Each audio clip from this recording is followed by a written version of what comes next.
Thailand Pass Test and Go Thailand Test and Go เข้าไทยเมื่อก่อนนี้เพื่อนๆก็คงจะคุ้นเคยดีนะคะกับการขอ COE เพื่อที่จะเดินทางเข้าประเทศไทยแต่ตอนนี้ได้เปลี่ยนมาเป็นการขอ Thailand Pass เพื่อจะเข้าประเทศไทยแบบ Test and Go วันนี้จะมาสรุปภาพรวมให้เข้าใจง่ายๆในเรื่อง Thailand Pass และถ้าเพื่อนๆต้องการที่จะสมัครก็สามารถที่จะเข้าไปคลิกลิงก์ที่วางไว้ใต้คลิปได้เลยนะคะนับตั้งแต่วันที่ 10 กุมภาพันธ์ 2565 เป็นต้นมาระบบจะไม่อนุญาตให้ลงทะเบียนเดินทางน้อยกว่า 2 วันหลังจากลงทะเบียนเพื่อป้องกันจะไม่ให้เกิดความขรุขระก็ขอให้เพื่อนๆที่กำลังจะเดินทางวางแผนล่วงหน้าอย่างน้อย 7 วันขึ้นไปนะคะถ้าหากมีความฉุกเฉินหรือว่ามีกรณีเร่งด่วนเราก็สามารถที่จะแจ้งไปได้ที่อีเมล testgo@consular.go.th โดยแนบหลักฐานไปด้วยนะคะซึ่งทางคอนซูล่าเขาก็จะพิจารณาเป็นรายๆไปในการอนุมัติ Thailand Pass ก็จะใช้เวลาประมาณ 3-7 วันนะคะ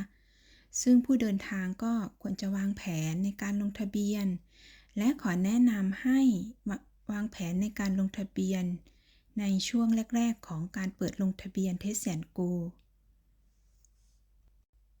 ต่อไปเรามาดูเอกสารที่จะใช้ในการลงทะเบียน Thailand Pass นะคะอย่างแรกก็คือหนังสือการเดินทางเอกสารรับรองการรับวัคซีนประกันครอบคลุมค่ารักษาพยาบาลที่มีวงเงินคุ้มครองขั้นต่ำ $50,000 ดอลลาร์สหรัฐแต่สำหรับคนไทยไม่จำเป็นจะต้องมีประกันนะคะหรือว่าคนต่างชาติที่อาศัยอยู่ในประเทศไทยก็สามารถที่จะใช้หลักฐานประกันสังคมหรือว่าหนังสือรับรองจากบริษัทได้ต่อไปก็คือหลักฐานการชำระเงินค่าชา Extra Plus หรือ AQ จำนวน 2 คืนก็คือในวันที่ 1 และวันที่ 5 สำหรับวันที่ 1 ก็จะมีค่าตรวจ RT-PCR และก็ค่ารถรับส่งสนามบินและสำหรับวันที่ 5 ก็จะมีค่าจองโรงแรมและก็ค่าตรวจ RT-PCR ขั้นตอนในการอนุมัติ Thailand Pass นะคะเมื่อเราลงทะเบียนในระบบ Thailand Pass ครบถ้วนแล้วทางโรงแรมก็จะตรวจสอบเอกสารการจองโรงแรมซึ่งก็จะมีที่พัก 2 คืนค่ารถรับส่งจากสนามบินและก็ค่าตรวจ RT-PCR 2 ครั้งเมื่อการจองครบสมบูรณ์แล้วเราก็จะได้รับการรับรองอนุมัติจากพนักงานโรงแรมและคำร้องก็จะถูกส่งต่อไปยังขั้นตอนการพิจารณาของกรมควบคุมโรคซึ่งก็จะตรวจสอบเอกสารเกี่ยวกับการรับวัคซีนและก็เอกสารอื่นๆหลังจากที่ทางโรงแรมได้ตรวจสอบเอกสารเราแล้วพบว่าไม่ครบตามที่กำหนดโรงแรมก็จะปฏิเสธการลงทะเบียนของเราแล้วก็จะส่งอีเมลแจ้งเราภายใน 24 ชั่วโมงเพื่อเราจะได้แก้ไขเอกสารและถ้าเรามีข้อสงสัยอะไรเราก็สามารถที่จะสอบถามทางโรงแรมได้โดยตรงเลยนะคะ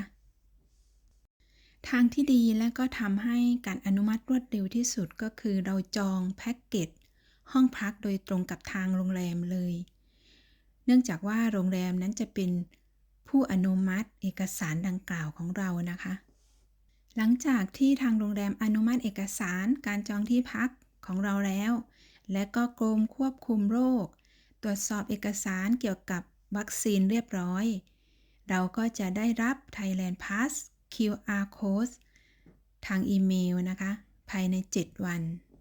และถ้าเอกสารรับรองการรับวัคซีนไม่ถูกต้องตามที่กรมควบคุมโรคเขากำหนดไว้ก็จะมีอีเมลมาหาเราภายใน 7 วันนะคะต่อไปเรามาดูเงื่อนไขนะคะ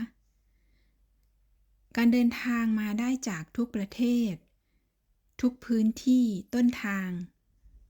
ได้รับวัคซีนครบตามเกณฑ์อย่างน้อย 14 วันก่อนการเดินทางจองที่พักในโรงแรมชา Extra Plus หรือ AQ Hotel 2 คืน ก็คือวันที่ 1 และวันที่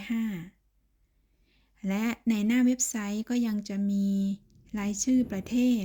ที่สามารถจะเดินทางได้ แล้วก็รายชื่อที่พักชาเอ็กซ์ตร้าหรือ AQ เพื่อนๆก็สามารถที่จะเข้าไปดูได้เลยนะคะ ข้อปฏิบัติเมื่อเดินทางถึงประเทศไทยก็คือต้องเข้ารับการคัดกรองอาการทางเดินหายใจและวัดไข้ที่ช่องเข้าออกระหว่างประเทศก่อนการเดินทางเข้ามาในราชอาณาจักรแล้วก็ยื่นเอกสารต่อพนักงานเจ้าหน้าที่หรือว่าพนักงานควบคุมโรคติดต่อณช่องเข้าออกระหว่างประเทศเข้ารับการกักกันและปฏิบัติตามคำสั่งของเจ้าพนักงานควบคุมโรคติดต่อกรณีเดินทางเข้าประเทศไทยในรูปแบบ Test and Go โดยเดินทางมาจากประเทศตามที่รัฐบาลกำหนดก็จะต้องเข้ารับการตรวจหาเชื้อโควิดโดยวิธี RT-PCR ครั้งที่ 1 เมื่อเดินทางมาถึงประเทศไทยและก็รอในสถานที่ที่ทางราชการกำหนดจนกว่าจะรู้ผลและเมื่อได้รับแจ้งว่าผลการตรวจไม่พบเชื้อก็สามารถที่จะท่องเที่ยวในประเทศไทยได้และก็เข้ารับการตรวจหาเชื้อโดยวิธี RT-PCR ครั้งที่ 2 ในวันที่ 5 ถึงวันที่ 6 ณ สถานที่ราชการกำหนดถ้ากรณีที่เดินทางเข้าประเทศไทยในรูปแบบของแซนด์บ็อกซ์ก็จะต้องเข้ารับการตรวจเชื้อ